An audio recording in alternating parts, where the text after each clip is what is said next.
பத்தியா காதல் பண்ணிருக்கியா? காதல்டா என்ன ஆகுற? காதல் அண்ணன் பண்ணிருக்காரு. நீங்க காதல் அடிக்காத காதல்ல ரெண்டு வகை காதல் இருக்கு. எந்த வகை? ஒண்ணு உள்ளூர் காதல், இன்னும் வெளியூர் காதல். அடாடாடா. உள்ளூர் காதல்னா கல்யாணம் நடக்கும். சரி. வெளியூர் காதல்னா கல்யாணம் நடக்காது. ஏன் பாருங்க அப்படி? அண்ணா உள்ளூர் காதல்னா பொண்ணு ஒரே ஊர்ல இருக்கு, பையனும் ஒரே ஊர்ல இருப்பாங்க. நம்ம பெரிய மட்டும் பார்த்தா ஐயா பொண்ணு பையனும் ஒரே ஊர்ல இருக்காங்க. சரி. ரெண்டு பேரும் ஒண்ணு ஒண்ணு ஆசைப்பட்டாங்க, காதல் பண்ணிட்டாங்க. சரி. கல்யாணம் பண்ணி வச்சிருவோம். சரி. அப்படின்னு கல்யாணம் பண்ணி வைப்பாங்க. இந்த காதலுக்கு பேரு உள்ளூர் காதல். சரி. அவெல்லாம் பண்ணுவாயா? நீங்க பண்ணிருப்பாரு அடிக்காத கல்விய பத்தா போதுமா? வெளியூர் காதல் ஒண்ணு சொல்லி பார்த்தீங்களா? பொண்ணு ஒரு ஊர்ல இருக்கு, பையன் ஒரு ஊர்ல இருக்கா. எனக்கு ஒரு சின்ன சண்டை. காதல் பண்றதுக்கு தூதுவா இருக்கிறேன் அவங்க. அப்ப காதல் பண்ணாம என்ன பண்ணுவாங்க?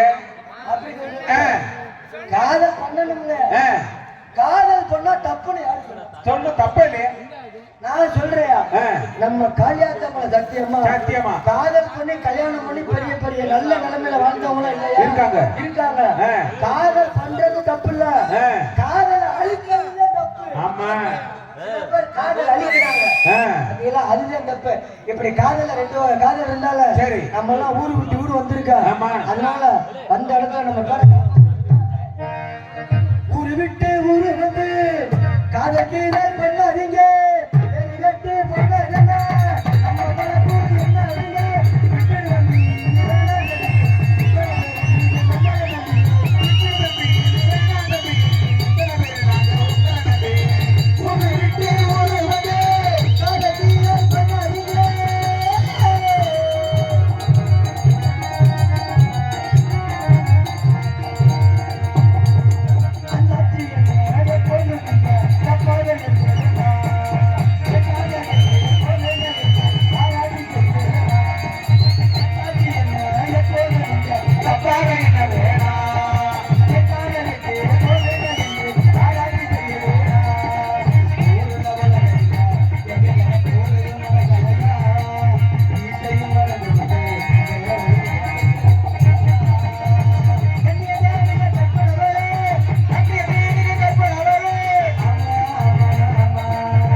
அனுமதித்துக் கொண்டிருக்கும் அருள்மிகு திண்டுக்கல் மாவட்டம் பள்ளவட்டி கிராமம் பூலமரத்துப்பட்டி எழுந்திருக்க அருளாட்சி செய்யும் அருள்மிகு காளியம்மன், அருள்மிகு மாரியம்மன், அருள்மிகு பகவதி அம்மன், அருள்மிகு முனியப்பன், அருள்மிகு விநாயகர் மற்றும் அருள்மிகு முத்தாளம்மன் திருக்கோவில் வைகாசி மாத உற்சவ விழா அழைப்பிதழ்